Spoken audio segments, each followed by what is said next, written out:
വ്യവസായി റോബർട്ട് വദ്ര ഇഡിക്ക് മുന്നിൽ വീണ്ടും ഹാജരായി. ഭാര്യയും വയനാട് എംപിയുമായ പ്രിയങ്കയ്ക്ക് ഒപ്പമാണ് വദ്ര ഡൽഹിയിലെ ഇഡി ഓഫീസിലെത്തിയത്. അതേസമയം കേന്ദ്ര സർക്കാർ അന്വേഷണ ഏജൻസിയെ ഉപയോഗിച്ച് രാഷ്ട്രീയ വൈര്യം തീർക്കുകയാണെന്ന് റോബർട്ട് വദ്ര ആക്ഷേപിച്ചു.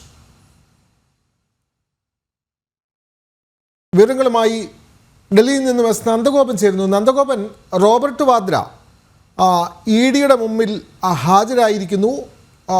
കൃത്യമായി ഭൂമി തട്ടിപ്പുമായി ബന്ധപ്പെട്ട കേസിലാണ് അദ്ദേഹത്തെ ചോദ്യം ചെയ്യാൻ വീണ്ടും 12ാമത് തവണ വിളിച്ചു വരുത്തിയത്. അദ്ദേഹം വയനാട് എംപി കൂടിയായിട്ടുള്ള പ്രിയങ്കയ്ക്കൊപ്പമാണ് ഡൽഹിയിലെ ഇഡി ഓഫീസിൽ എത്തിയത്.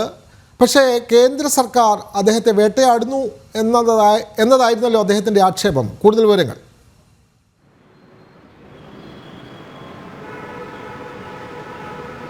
വിനോദ, തുടർച്ചയായ 2ാം ദിവസമാണ് റോബർട്ട് വദ്ര ഇഡി ഓഫീസിൽ ഹാജരാകുന്നത്. ഇന്നലെ 2 കിലോമീറ്റർ അപ്പുറമുള്ള അദ്ദേഹത്തിൻ്റെ വസതിയിൽ നിന്നും അദ്ദേഹം മാധ്യമപ്രവർത്തകരോട് സംസാരിച്ച് ഇഡി ഓഫീസിലേക്ക് നടന്നായിരുന്നു ഹാജരായത്.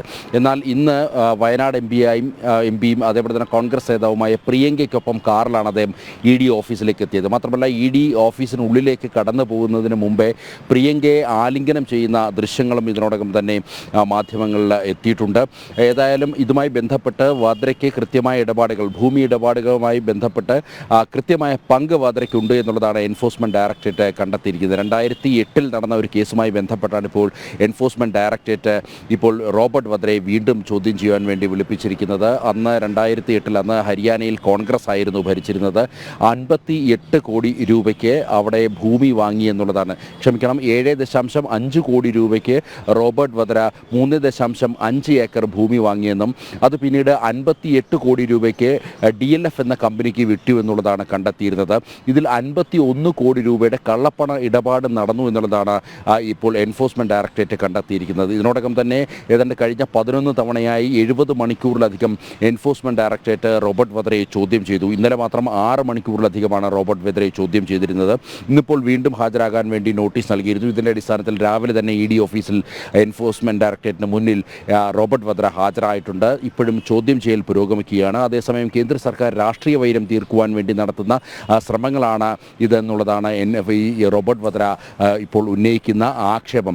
മാത്രമല്ല, കേന്ദ്ര ഏജൻസികൾക്ക് മുന്നിൽ ഇതുമായി ബന്ധപ്പെട്ട് നേരത്തെ തെളിവുകൾ നൽകിയിട്ടുണ്ടെന്നും ഇപ്പോൾ അന്വേഷണ ഏജൻസികളെ ഉപയോഗിക്കുകയാണ് കേന്ദ്ര സർക്കാരെന്നുള്ളതാണ് വദ്രയുടെ ആക്ഷേപം. അതേസമയം എൻഫോഴ്സ്മെൻറ്റ് ഡയറക്ടറേറ്റ് വ്യക്തമാക്കുന്നത് 51 കോടി രൂപയുടെ കള്ളപ്പണവാടുമായി ബന്ധപ്പെട്ടുള്ള കൃത്യമായ തെളിവുകൾ ലഭിച്ചതിൻ്റെ അടിസ്ഥാനത്തിലാണ് ചോദ്യം ചെയ്യൽ. മാത്രമല്ല, ലണ്ടനിലും അതേപോലെ തന്നെ ഹരിയാനയിലെ മറ്റിടങ്ങളിലും ഭൂമി ഇടപാട് വദ്ര നടത്തിയിട്ടുണ്ട്. ഇതുമായി ബന്ധപ്പെട്ടും ചില കള്ളപ്പണ ഇടപാടുകൾ ഉണ്ടായിട്ടുണ്ട് എന്നുള്ളതാണ് എൻഫോഴ്സ്മെൻറ്റ് ഡയറക്ടറേറ്റ് വ്യക്തമാക്കുന്നത്. ഇതിൻ്റെ അടിസ്ഥാനത്തിലാണ് വീണ്ടും ചോദ്യം ചെയ്യാൻ വേണ്ടി എൻഫോഴ്സ്മെൻറ്റ് ഡയറക്ടറേറ്റ് റോബർട്ട് വദ്രയെ ഡൽഹിയിലെ ഓഫീസിലേക്ക് വിളിച്ചു വരുത്തിയത്. വിനോ, ഹരിയാനയിലെ ഭൂമി ഇടപാടുമായി ബന്ധപ്പെട്ടാണ് വയനാട് എംപി പ്രിയങ്കയുടെ ഭർത്താവ് റോബർട്ട് വദ്രയെ ഇഡി തുടർച്ചയായി 2ാം ദിവസവും ചോദ്യം ചെയ്യാനായി ഡൽഹിയിലെ ഓഫീസിൽ വിളിച്ചു വരുത്തിയത്. റോബർട്ട് വദ്ര പ്രിയങ്കയ്ക്കൊപ്പമാണ് അവിടെ ചോദ്യം ചെയ്യലിന് ഹാജരായത്. വിവരങ്ങൾ നൽകുകയായിരുന്നു ഡൽഹിയിൽ നിന്നും നന്ദഗോപൻ.